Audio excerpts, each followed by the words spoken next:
अधिवेशनाचा आजचा 4था दिवस आहे। शिवसेनेचे आमदार अर्जुन खोतकर आपल्यासोबत आहे, आपण त्यांची बातचीत करणार आहोत। आपण पाहतोय ऑपरेशन टायगर यशस्वीरित्या राबवल्यानंतर बऱ्याच नवीन माहिती समोर येते आणि फडणवीसांनी पण त्यामध्ये आपली भूमिका निभावली अशी पण माहिती समोर येते आणि सर्व खासदारांनी शिवसेनेमध्ये जायला पाहिजे अशी एक त्यांनी भूमिका घेतली। काय म्हणाल?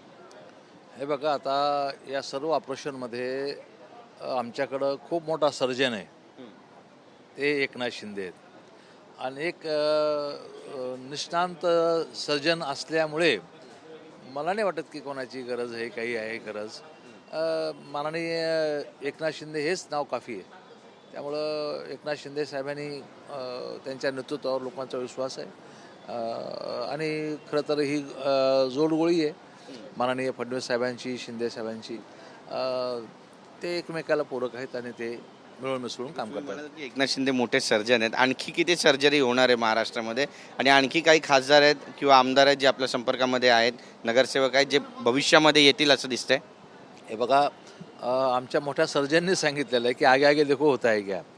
तर मला असं वाटतं की त्यांच्या वाक्यामध्ये ताकद असते आणि ते हवेतल्या तीर काही सोडत नाहीत, ते हवेत ते तीर सोडत नाहीत। जे करायचं ते बिलकुल ठोकून वाजून या ठिकाणी करतात।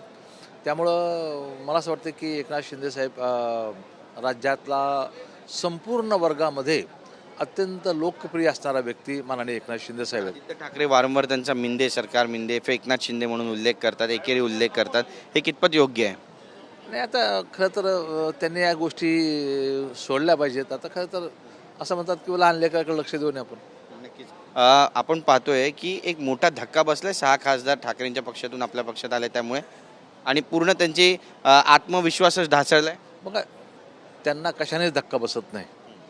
40 आमदार गेले तरी धक्का बसत नाही, 6 खासदार गेले तरी धक्का बसत नाही।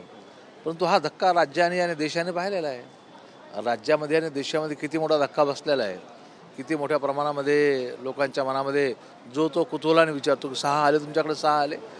त्यांना जर अशा पद्धतीनं धक्के बसणारच नसतील तर अजूनही मग त्यांची सुधारून घेण्याची स्थिती आहे असं मला वाटत नाही। संजय राऊतांनी मुंबई आयुक्त देवेंद्र भारती यांना पत्र लिहिलं आहे आणि संजय दिना पाटील यांची तक्रार केलेली आहे आणि UAPA ॲक्ट अंतर्गत त्यांच्यावरती गुन्हा दाखल करा अशी पण मागणी केली आहे। दहशतवाद विरोधी पथकाची पण कारवाई करा असं म्हटलं आहे। तर राऊतांनी पत्र दिलं किंवा तक्रार केली म्हणजे गुन्हा दाखल होत असतो का? त्यात काही तथ्य वगैरे पाहिजे का नाही? आणि संजय दिना पाटीलने आपली भूमिका स्पष्ट केलेली आहे, ते आधारार्थीच बोलले आहेत, ते चुकीचं काही बोललेले नाहीत।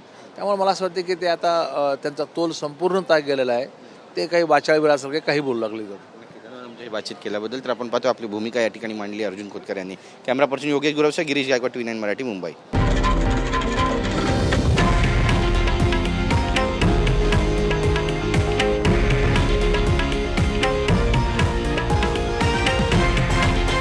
हे आहे देशातील नंबर 1 न्यूज नेटवर्क आणि आपण पाहत आहात TV9 मराठी, एकमेव।